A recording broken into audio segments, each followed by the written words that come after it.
Okay. Today's event, which is spearheaded by the North Korea Freedom Coalition, is calling on the government of China to abide by the 1951 UN Convention relating to the status of refugees and the 1967 protocol in which China became a signatory on September 24, 1982.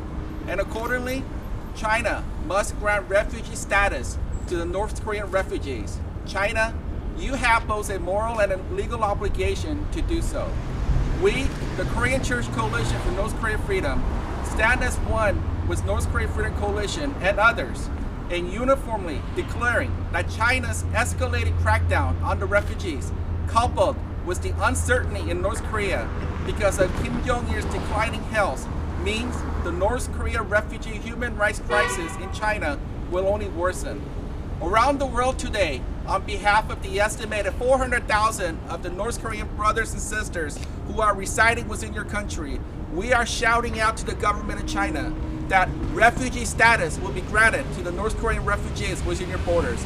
And along with it, the minimal protection afforded to such refugees under international laws. That they will not be repatriated back into North Korea, where 5 out of the 6 are being murdered in North Korean prisons. And that our young North Korean refugee girls will not be kidnapped and sold as sex slaves, many of them on multiple occasions. That the children who will be provided with food and shelter so that they will not roam the streets as orphans. And that all of the North Korean refugees will be provided a safe haven and allowed to leave to a third country of their choice that is willing and able to accept them. And finally, to allow UNHCR access to the border areas to monitoring purposes.